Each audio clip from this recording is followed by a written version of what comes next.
In this video, we'll explain a new function, and that is the ability to assign more than one service to a need.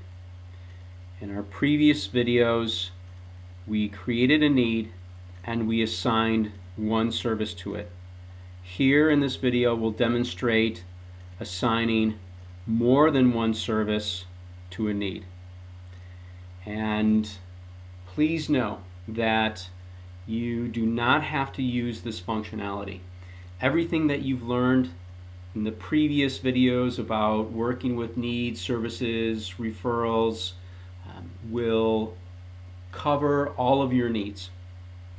This is just an additional ability, an additional functionality. You may decide that it's useful for you, or you may decide that it's not, and you don't have to use any of this functionality. Let's see how it works. Here we are back in Service Point. We'll add a need. Let's say the client comes to you and says they have a need for personal grooming supplies. You're able to service that need. You specify same as need. And the outcome will be closed and fully met. And let's say it took you all of 10 minutes to do this. Specify your end time. Press save. We'll be back to the service transaction screen. And we see the need, and indented is the service. There's nothing new here. This is what you learned in the previous video. Now we'll see this additional functionality in Service Point to add another service underneath. So we'll have more than one service applied to the need. And I've seen some agencies use this functionality here. Let's say the next day, today's the 28th, they come to you tomorrow on the 29th and they say, I need the same thing. Some caseworkers like to see all of the service instances for the same need in one place. So to do that, you'll click on the pencil next to the need.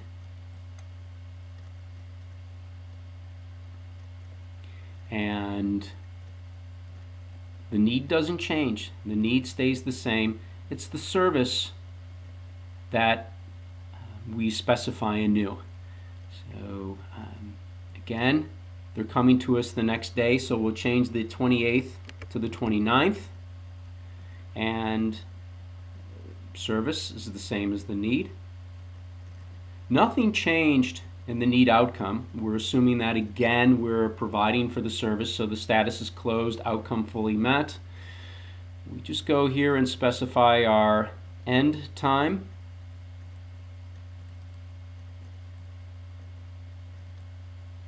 And again, this took roughly 10 minutes to complete.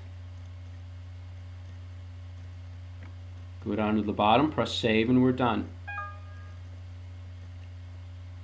End date set on or after the start date.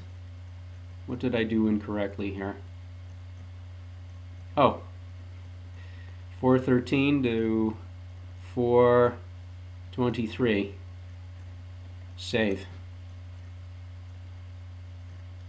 Okay, now we see more than one service to the need. The services and the needs, for that matter, are sorted in chronological descending order. So here was the service that we provided on the 28th, and here is the service that we provided on the 29th. So again, you don't have to do it this way. For this service on the 29th, I could have opened up a brand new need of personal grooming supplies and provided the service. This is just a different way of organizing the services. Let's see one more example.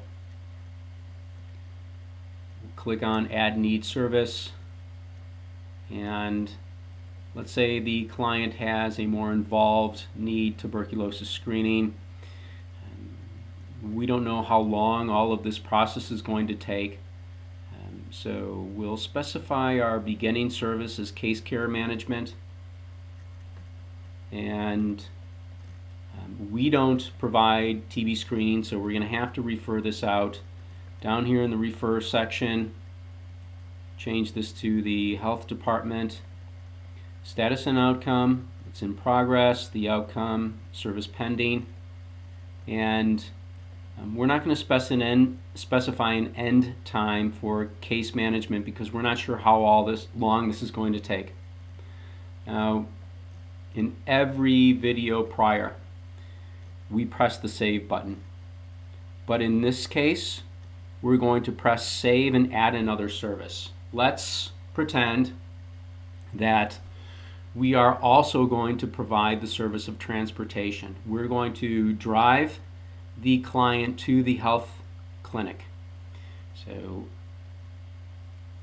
when we're pressing this button, save and add another service, we're doing two things. Save. What are we saving?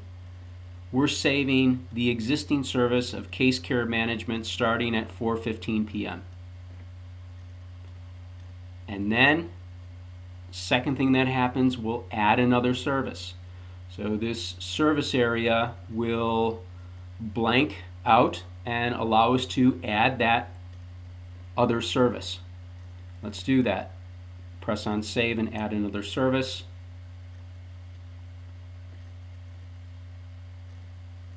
And again, the need remain the same. The service is cleared out for us. We can specify this additional service of transportation, and I'll specify an end time. Let's say it took roughly 45 minutes to drive the client to the health clinic, so we'll specify 5 p.m. as our end time. Now we'll press save. Press save. Here we see the one need for tuberculosis screening. Of course, we see our referral, tuberculosis screening, to the health department. Here was our starting service of case management.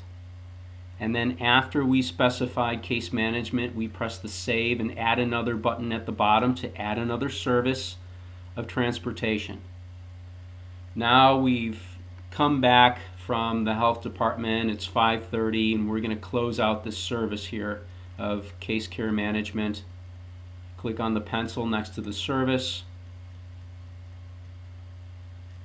And now it's 5:30. I'm back in the office. Press save. This second option is even more complex. I'm not sure if you're interested in using it, or maybe you're going to think of a purpose to it that I haven't thought of. So please just consider it. I'm very curious to know if you have any opinions on this, if you think it could be used or should be used or not. Please let me know. And that concludes this video of the functionality of providing, or the ability to provide more than one service to a need.